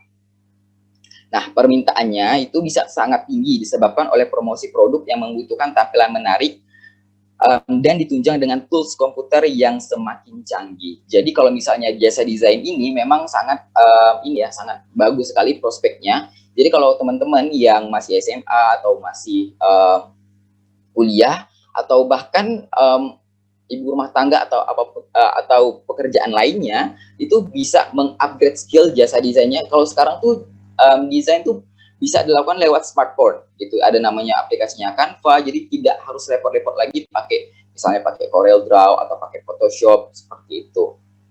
Aplikasi-aplikasi untuk jasa desain sendiri itu udah banyak banget. Dan kalau misalnya kita punya kreativitas yang tinggi, kita bisa tuangkan di sana dan peminatnya itu sendiri banyak banget karena produk-produk sekarang itu menginginkan produk mereka tampil secara menarik, unik dan menarik peminat seperti itu. Nah, selanjutnya adalah media sosial. Nah, media sosial ini itu bisa dioptimalkan penggunaannya untuk berbisnis, kemudian juga untuk internet marketing. Kalau kita berbicara nih terkait media sosial itu sebenarnya banyak banget potensi yang bisa digali di media sosial. Salah satunya adalah kita bisa berbisnis itu tanpa harus punya produknya. Nah, itu namanya dropship. Jadi, teman-teman mungkin yang kuliah itu atau SMA atau ibu-ibu yang tidak punya produknya itu bisa menjual produk orang lain. Nah, namanya dropshipper seperti itu. Atau kalau sekarang ya, saya juga sedang menggeluti yang namanya afiliasi. Nah, afiliasi itu jadi kita menaruh link untuk orang belanja. Jikalau orang itu mengklik link yang kita cantumkan, kita akan mendapat persenan yang akan dibayarkan. Nah, salah satunya saya bocorkan ya, salah satunya untuk jasa yang menawarkan afiliasi itu ada program yang menawarkan jasa afiliasi adalah Shopee. Nah, kalian bisa cek di sana. Tapi kalau untuk Shopee sekarang kalau dulu itu masih menggunakan persyaratan. Tapi kalau sekarang sudah tidak menggunakan persyaratan, mungkin teman-teman bisa nih mencoba buat daftar di untuk menjadi afiliasi di Shopee. Nah, kalian yang punya media social power atau punya banyak followers, nah kalian bisa manfaatkan itu, begitu. Kemudian juga untuk media sosial itu bisa yang namanya kalau misalnya kalian punya produk nih, tapi nggak tahu nih gimana cara pemasarannya, sedangkan kita sedang tidak bisa kemana-mana di era pandemi ini kan, seperti itu. Nah, kalian juga bisa menggunakan media sosial kalian seperti WhatsApp, Facebook, kemudian Twitter, Instagram, seperti itu. Nah, kalau misalnya kalian punya produk, paling cepat tuh pemasarannya menurut saya paling cepat tuh pemasarannya di Facebook. Nah, kalau Facebook tuh cepat seperti itu. Kalau Instagram kan kita harus punya followers dulu, kemudian harus misalnya minta paid promote dulu, misalnya seperti itu. Nah, yang terakhir adalah menjadi YouTuber. Kayaknya ini udah menjamur banget ya. Jadi kalau menjadi YouTuber ini kayak keren nih kayaknya gitu, karena udah banyak banget teman-teman yang terjun menjadi YouTuber, baik itu kalangan remaja, kemudian anak kecil pun yang punya penghasilan gede itu dari YouTube juga. Nah, kenapa jadi menjadi YouTuber ini sangat diminati? Karena salah satu yang menjanjikan, mengingat YouTube lebih diminati. Jadi kita sedikit-sedikit buka YouTube, cari ini, misalnya kita nggak tahu cara membuat kue dan segala macam, kita biasanya buka YouTube dan segala macam. Nah, kalian itu jika memiliki potensi membuat video, kemudian juga sering-sering atau pede banget tuh di kamera. Misalnya kalau bikin sesuatu sering divideoin, atau kalau lagi jalan-jalan sering divideoin. Nah, mengapa tidak mencoba saja untuk menjadi YouTuber gitu? Coba-coba upload. Yang penting kuncinya adalah konsisten, itu saja. Kalau di YouTube ya, semakin kita konsisten, maka usaha itu tidak akan mengkhianati hasil. Ya, kayak gitu. Nah, kemudian selain dari 6 ini, ada juga yang beberapa diminati oleh kalangan remaja ya, khususnya kalangan remaja, itu adalah investasi. Nah, mungkin teman-teman yang memang punya passionnya di sana bisa tuh mencoba untuk investasi, tapi dengan modal ilmu yang sudah mumpuni ya, ilmu yang memang sudah ada, kemudian tidak coba-coba dan hanya ikut-ikutan seperti itu. Oke, nah untuk akhirnya masih banyak peluang usaha di dunia digital yang bisa dicoba. Namun yang paling penting adalah bulatkan tekad dan niat. Survei target pasar yang sesuai dengan usaha yang akan dilakukan dan persiapkan diri untuk belajar lebih banyak. Jika semuanya sudah siap, langkah berikutnya adalah aksi nyata. Selamat mencoba dan selamat berjuang. Mungkin itu aja dari aku. Teman-teman, makasih banyak buat waktunya. Saya akhiri. Wassalamualaikum warahmatullahi wabarakatuh. Balik ke Rio, makasih.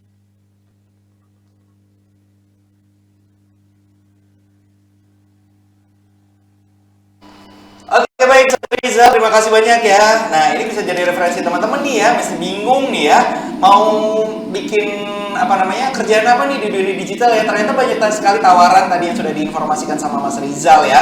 Oke, semoga teman-teman bisa berkarya yang baik dan kemudian juga jangan patah semangat dan teruslah belajar. Apabila tidak tahu nih ya, jadi YouTuber ini seperti apa, kemudian jadi desain grafis seperti apa, silahkan aja belajar sebanyak-banyaknya. Internet ini adalah media yang sangat luas sekali yang bisa teman-teman manfaatkan dengan baik dan juga bijaksana. Terima kasih Kak Rizal. Oke, baik teman-teman, sudah ada pertanyaan-pertanyaan yang akan saya bacakan di sini ya. Sebentar, milih dulu nih ya. Banyak banget, saya terima kasih banyak nih buat teman-teman yang sudah mengirimkan pertanyaan-pertanyaan. Baik, untuk pertanyaan pertama ditujukan narasumber Kak Tesar dari Gina. Oke, pertanyaannya adalah, ketika mengomentari sesuatu, terkadang tulisan kita mendapatkan penerimaan yang berbeda kepada orang lain, padahal tidak bermaksud untuk menyinggung siapapun. Bagaimana cara kita menanggapi hal tersebut? Silakan Kak Tesar. Oke, saya baca lagi deh. Soalnya gimana? Pada saat kita membaca apa berkomen, sebenarnya tidak berniat untuk menyinggung nih, tapi akhirnya menyinggung. Menurut saya yang harus dilakukan adalah gak usah komen di ruang publik. Jadi sosial media, internet, apapun itu sebenarnya ruang publik. Dan kalau misalkan saya pribadi pada saat ada yang komen dan ada orang yang komen ke saya dan dia tersinggung, atau saya membalas komennya dia dan dia tersinggung, saya diemin aja sih, karena saya pernah quote ini sering saya bilang bahwa ketersinggungan itu dipilih bukan diberikan. Jadi pada saat kita komen dan orang lain tersinggung atas hal itu dan sebenarnya kita nggak niat untuk ngomong itu, karena beda preferensi akhirnya dia tersinggung, ya lebih baik diamkan saja daripada akhirnya berkonflik lebih lama. Tapi gimana cara menghindari agar tidak berkonflik? Ya jangan komen. Itu aja. Benar-benar setuju. Jangan komen dan matikan kolom komentar. Artis yang barusan ya. Aduh, kalau itu saya no comment. Iya. Oke, baik. Terima kasih Kak Tessa. Kalau saya boleh nambahin nih ya, misalnya teman-teman gunakan bahasa Indonesia yang baik, intonasi, artikulasi dalam penggunaan bahasa pun juga penting sekali, walaupun itu dari tulisan ya teman-teman ya. Kadang tanda seru, nah tanda seru dibanyakin gitu, tanda pentung gitu ya kalau kita ini kan adalah emotional ya. Jadi gunakan bahasa Indonesia yang baik, jangan terlalu banyak tanda seru. Kalau bisa nggak pakai tanda seru, dan bijaklah dalam membalas komentar. Semuanya dibikin dibikin chill aja ya sebenarnya ya Kak Tezar ya. Kita nggak ikut terpancing dalam komentar. Nggak usah ikut terpancing nih ya apabila komentarnya pedes atau gimana. Konsekuensinya adalah ya udah, kita di ruang publik ya, kita bisa jadi orang lain yang lebih baik mungkin ya. Well, terima kasih banyak Kak Tezar. Oke.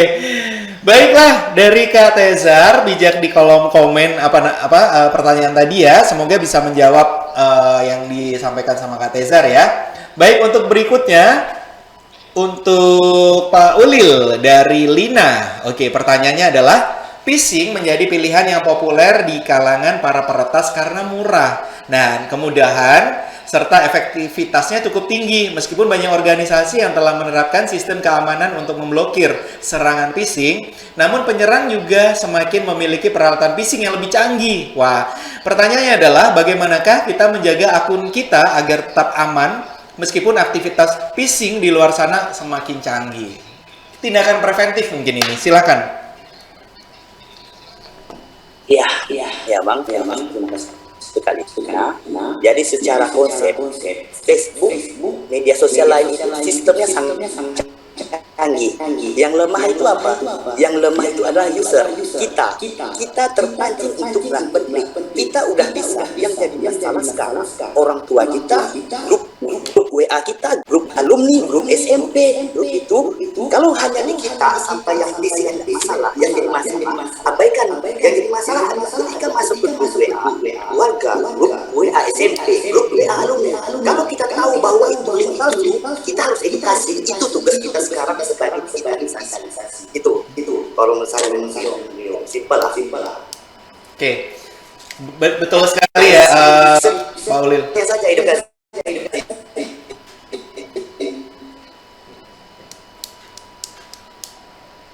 Oke, baik.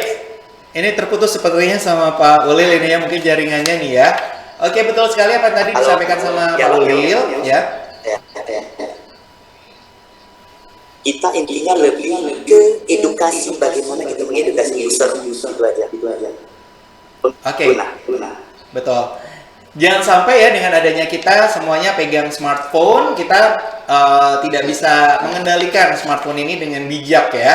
Jadi apabila banyak sekali serangan phishing, kita pasti akan lebih cermat. Jangan sampai berita-berita tentang hoax atau apapun itu yang masih belum tahu kebenarannya nih ya, di-share ke grup keluarga yang terlalu sensitif ya.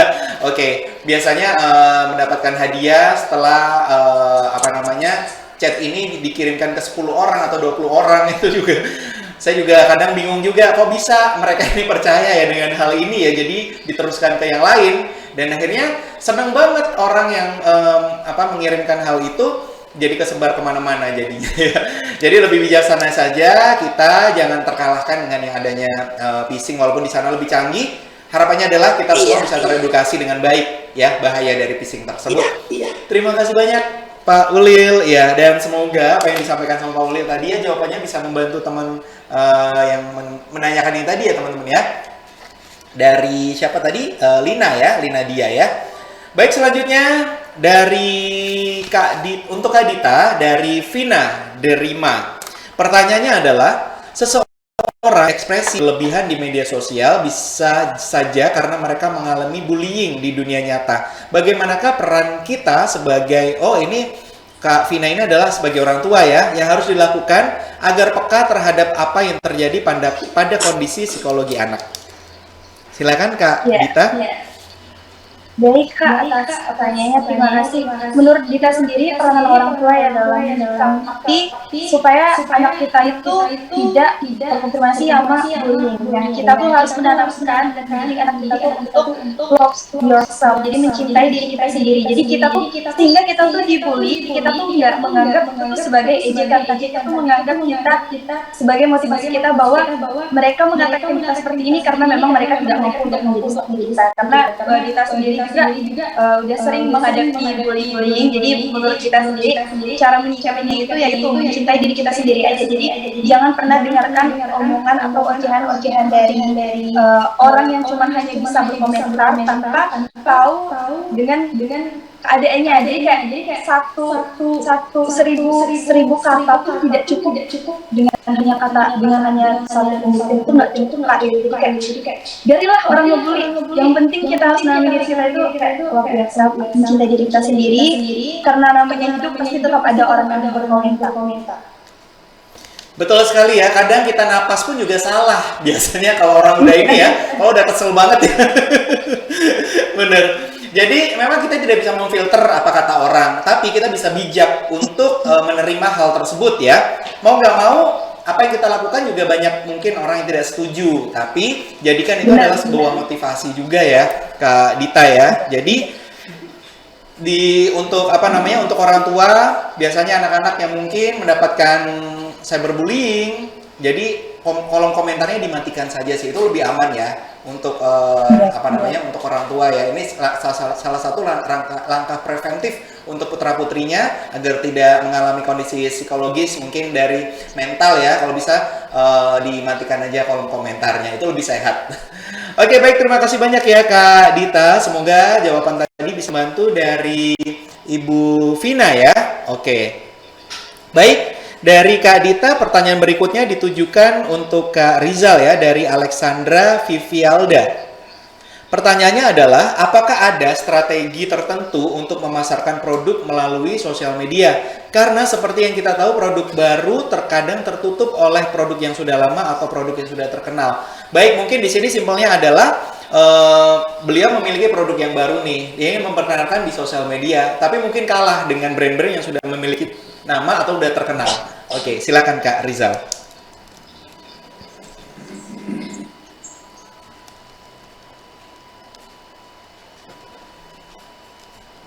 Halo Kak Rizal, masih belum bergabung kan kita dengan Kak Rizal?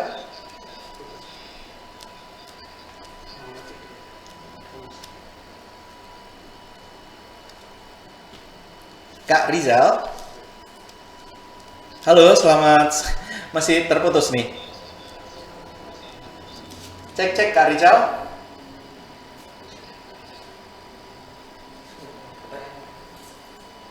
Kak Rizal? Halo? Oke, kalau Kak Rizal tadi. Halo? Oke, sudah tersambung? Sorry tadi koneksinya terputus sama. Oh, baik. Pertanyaannya saya bacakan lagi ya. Pertanyaan saya bacakan lagi. Oke, Kak Rizal. Ini untuk teman-teman yang memiliki produk baru, mau mengawali mungkin di marketplace ya, atau di sosial media ya, memperkenalkannya. Karena mungkin banyak sekali produk baru ini kan susah untuk diterima di masyarakat karena dengan adanya produk yang sudah lama atau enggak produk yang sudah eksis yang memiliki brand atau nama. Mungkin ada strateginya nih, silakan Kak. Untuk strateginya sendiri, yang pertama, kalau produknya memang sudah ada dan memang kalau sekarang kan memang agak susah bersaing nih. Nah, salah satu tipsnya adalah bikin produk yang memang sudah ada itu di recreate atau dibikin baru, tapi tetap produk yang sama, tapi dengan konsep yang baru, yang lebih fresh, sehingga teman-teman yang memang ingin membeli produk tersebut menjadi lebih tertarik gitu. Jadi recreate saja untuk produknya, kemudian bikin secara lebih unik, dan kalau misalnya teman-teman punya dana lebih, itu teman-teman bisa menggunakan atau memanfaatkan yang namanya influencer untuk paid promote atau misalnya untuk endorse seperti itu. Oke, baik. Terima kasih Kak Rizal untuk jawabannya. Kalau saya boleh nambahkan sedikit, memang untuk memiliki satu brand ini kan untuk diperkenalkan ke masyarakat memang tidak sekejap harus bisa dikenal ya. Tidak seperti hari ini kita mempromosikan besok. Jadi memang harus dilakukan berulang-ulang atau continue. Mungkin strategi marketing diperlukan di sini ya. Kalau dari bahasa marketing ada namanya WOM atau word of mouth, itu memang harus dilakukan terus-menerus. Betul sekali dari Kak Rizal tadi, manfaatkan influencer atau manfaatkan media digital yang sudah ada ini ya untuk mempromosikan barang. Jangan takut dengan adanya brand yang baru. Kalau bisa memiliki ciri khas seperti tadi Kak Rizal informasikan ya, ada ciri khas tertentu, dari sisi packagingnya mungkin dia lebih baru dan mungkin lebih kekinian. Jangan takut untuk bersaing ya. Pastikan selalu marketing ini memang untuk produk memperkenalkan ini memang harus continue, tidak puas dengan satu kali gebrakan aja ya, kalau bisa berkali-kali itu tadi, agar orang lebih aware dengan yang namanya produk kita, begitu. Terima kasih banyak Kak Rizal, dan semoga tadi jawaban dari Kak Rizal bisa membantu nih ya, teman-teman yang ingin memiliki usaha baru di bidang online, silahkan ya, jangan takut untuk memulai, jangan takut dengan adanya persaingan, dimanapun pasti akan menemukan persaingan, tapi temukan ciri khas dari usaha dari teman-teman ini ya. Sebenarnya Kak Tesar nih harusnya menjawab ini ya, membantu menjawab ya. Karena beras organiknya, wah ini pasti udah dikenal dan memiliki strategi marketing yang oke banget nih. Oke baik teman-teman, tak terasa sudah 4 narasumber memaparkan materi dan juga sudah membahas ya tadi pertanyaan-pertanyaan itu tadi ya teman-teman ya. Semoga bisa membantu teman-teman. Untuk narasumber misalnya ada pertanyaan-pertanyaan yang ingin dibacakan atau nggak ingin dibalas sendiri, silakan ya di kolom chat ya. Baik, sebelum kita menutup acara ini, izinkan saya untuk mengutip sedikit dari apa yang tadi sudah disampaikan oleh keempat narasumber ya. Dari Kak Tesar, kita tadi belajar tentang bijak di kolom komen ya. Komen positif ini meningkatkan produktivitas. Jadi, lakukan secara berulang-ulang agar teman-teman produktif nih di sosial media ya. Atau di kolom komen ini ya. Kemudian efek negatifnya banyak banget nih. Apabila teman-teman di kolom komentar, komennya negatif, ternyata kolom komentar pun juga dilindungi oleh UU ITE juga, dan juga bisa menyebabkan mental illness atau depresi, dan juga bisa menyebabkan seorang yang memiliki postingan tersebut ini bisa depresi ya. Kemudian bisa mengundang negatif komen selanjutnya, dan kemudian akhirnya membangun satu opini negatif juga. Hindari negatif komen, baca postingan secara proper, ini juga sangat disarankan, dan keep it simple. Respon atau komen yang baik, jangan baper, jangan mudah baper dengan komen-komennya itu. Jadi anggap aja ya ruang digital atau di sosial media itu adalah fun aja sih kita teman-teman ya. Kadang kalau misalnya komennya serius ya kita bawain serius, tapi nggak usah terlalu baper juga ya. Oke, baik, dari Pak Uhlil Fahri kita tadi belajar tentang phishing dan apa itu dan bagaimana cara mengatasinya. Waspada, penipuan, kejahatan online kerap terjadi dan terus menjadi ancaman ya. Phishing ini adalah upaya untuk mendapatkan informasi atau data seseorang dengan teknik pengelabuan. Jadi hati-hati nih ya teman-teman ya. Jangan asal klik situs yang mencurigakan. Kemudian kalau misalnya ada SMS, menang hadiah atau apa, lebih difilter lagi. Apakah memang masking atau pengirimnya ini kalau nomor handphone jangan dipercaya. Tapi kalau misalnya dari provider atau apa, silakan aja dipercaya. Biasanya sih keabsahannya bisa dipertanggungjawabkan ya. Kemudian email pun juga sama, tiba-tiba kita dapat email, dapat undian, akan diarahkan ke satu situs mungkin ya, ini bahaya. Jangan asal klik diperhatikan lagi ya teman-teman ya, bahayanya. Kemudian dari Kak Dita, kita tadi belajar tentang bebas namun terbatas di media sosial. Bahaya berekspresi tanpa batas. Informasi ini seakan memang terbuka tanpa henti ya teman-teman ya. Jadi memang harus kita filter sendiri informasi mana yang ingin kita konsumsi setiap hari. Kemudian setiap hari juga berjuta informasi yang dikonsumsi secara bebas. Second life, kemudian menimbulkan konflik juga, menyebabkan munculnya hoax dan role model yang buruk dan bumerang bagi diri sendiri. Jadi pastikan, karena jejak digital tidak akan mungkin bisa dihapus dengan mudah. Buat teman-teman yang sedang mencari pekerjaan, ternyata jejak digital ini juga diperhatikan nih oleh seorang HRD ya di satu perusahaan sebelum teman-teman direkrut. Jadi pastikan hati-hati di media sosial. Kemudian dari Kak Rizal, kita tadi belajar tentang tren usaha di dunia digital. Banyak banget ada, mungkin teman-teman ingin menjadi seorang YouTuber, web design, content writer, content creator, banyak banget ya. Silakan aja berkarya di dunia digital, belajar apabila ingin memulai sesuatu, dan jadikan ruang digital ini adalah ruang berkarya teman-teman ya, yang bisa menghasilkan benefit. Kalau bisa jadi cuan, kenapa tidak dimanfaatkan dengan baik? Nah, itu tadi. Terima kasih banyak untuk keempat narasumber yang sudah berbagi kali ini. Terima kasih loh ya untuk Kak Tezar, terima kasih untuk Pak Ulil Fahri, terima kasih untuk Kak Dita, terima kasih untuk Pak Rizal. Semoga tadi yang dibahas ya, disampaikan kepada kita semuanya bermanfaat untuk kita ya. Baik, sebelum menutup acara, seperti janji saya tadi, saya ingin membacakan untuk 10 orang yang beruntung nih ya, menjadi kandidat mendapatkan pulsa masing-masing Rp100.000. Untuk nama pemenang silahkan dicek di litdik.kalimantan Instagramnya teman-teman ya. Jangan lupa di follow juga nih ya. Ini yang saya bacakan adalah calon pemenang. Nah, untuk nama pemenangnya ada di Instagram @litdik ya. Litdik itu adalah literasi digital, cuman kita singkat adalah litdik.kalimantan. Oke, jadi silahkan dicek di sana ya. Untuk calon pemenang yang pertama ada Gina Farida, ada Lina Dia, ada Vina Derima Helga, kemudian ada Alexandra Vivialda Sejati, ada Sinantia Amelia, ada Wiwit Rara Amiati, ada Jimmy Himawan, ada Sandy Yumara Raharja, ada Andre Putra, dan ada Mita Ardiani. Untuk teman-teman silakan dicek lagi untuk nomor handphone yang dicantumkan, jangan sampai salah, karena sayang banget kalau misalnya salah akan kita replace dengan pemenang yang lain nih teman-teman ya. Oke, terima kasih banyak untuk hari ini loh ya. Sebelum kita menutup acara, silakan kameranya dibuka, di-on-kan. Kita akan berfoto bersama, silakan. Oke, silakan teman-teman dibuka kameranya. Saya mau sapa-sapa dulu ya sambil saya menunggu nih ya. Sapa-sapa dulu buat yang sudah bergabung. Oke, ada Wiwit Rara, halo. Ada siapa lagi nih? Ada Mas Liana, ada Jatrianti Tini, kemudian ada Yudi Mirja, ada Triandi, ada Tina, ada Frans Doni, ada Siti Aisyah, kemudian ada siapa lagi? Ada Nur Siti Fatima yang belum dibuka nih kameranya, silakan dibuka ya teman-teman. Kita berfoto bersama mengabadikan momen ini. Oke, kita semuanya tadi udah belajar ya di ruang digital. Ada Yanti Ketapang, ada siapa lagi nih? Ada Komarudin. Yang belum dibuka silakan dibuka untuk kameranya. Silakan dibuka ya teman-teman. Kameranya silakan di-on-kan. Sudahkah semuanya? Oke, baik. Kita berfoto bersama nih ya teman-teman ya. Semuanya menghadap ke kamera, setelah hitungan ketiga kita senyum ya. Oke.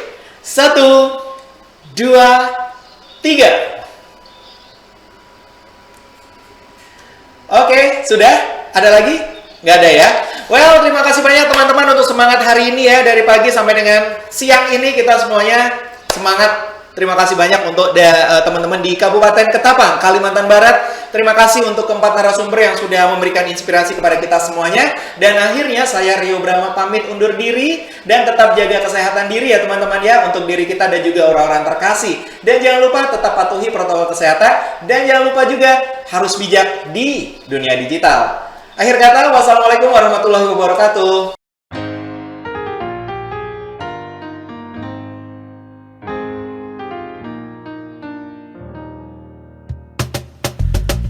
Tolong aku melolong, baca sosmed bikin aku bengong. Banyak berita isinya bohong, bikin orang jadi saling menggonggong. Seperti ada niat sebar kebencian, tanpa peduli akan ada kerugian. Seperti dapat munculnya permusuhan, karena tertipu jadi curigaan. Gue pernah baca hoax di sosmed, yang jadi merugikan tukang trompet. Katanya trompet bisa bikin kanker, trompet sih cuma bisa bikin bibir doer. Sylvester Stallone dibilang mati, Brad Pitt juga dibilang mati, Mr. Bean, Jackie Chan juga dibilang mati. Seneng banget doain orang mati. Harusnya ada etikanya bermain sosial media. Tak bisa asal mengirim tanpa dipikirin, bisa fatal akibatnya. Bersihkanlah udara kita dari kebencian, sebarkan saja cintamu untuk Indonesia. Wahai kepada pengguna sosmed, mari bersatu sampai lengket. Jagalah persatuan, jangan lobet. Hati-hati banyak tukang copet. Hey, jangan sampai salah posting, bisa bikin orang jadi pusing. Cek dulu itu penting, jangan jadi cepat terpancing. Gue pernah takut salah minum, karena bahaya buat tulang sumsum. Hampir semua merek disebutkan, gara-gara itu gue kehausan. Gue tertipu isu PKI, katanya jutaan sudah dipersenjatai.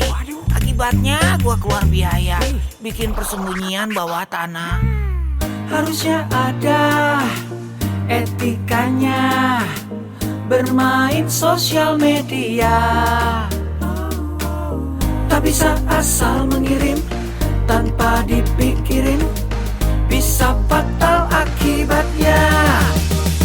Bersihkanlah udara kita dari kebencian, sebarkan saja cintamu untuk Indonesia.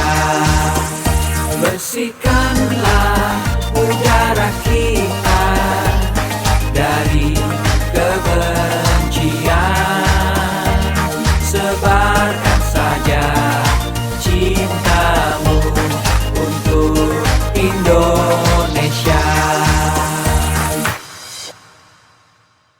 Bersihkanlah udara kita dari kebencian, sebarkan saja cintamu untuk Indonesia.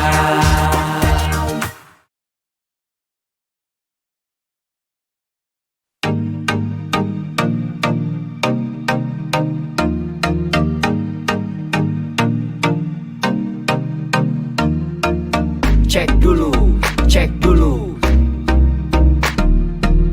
cek dulu, cek dulu. Yo, kini saatnya kita harus tambah pintar. Jangan jadi orang yang mudah sebar-sebar, karena belum tentu itu berita benar. Kalau nggak ngerti, ayo belajar. Mulailah curiga jika sudah suruh-suruh. Sebarkanlah, hey, tunggu dulu. Periksalah kalimat, kok banyak tanda seru. Banyak huruf besar, mata gue jadi ngilu. Coba dicari beritanya dulu, mendingan begitu daripada keliru. Apa untungnya sebar kabar palsu, daripada nanti kamu yang malu. Cek dulu, daripada nanti kamu yang malu. Cek dulu, siapa tahu hoax. Yup. Hello.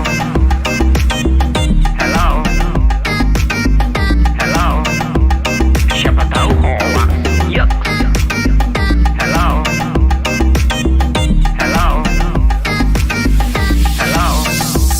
Siapa tahu hoax.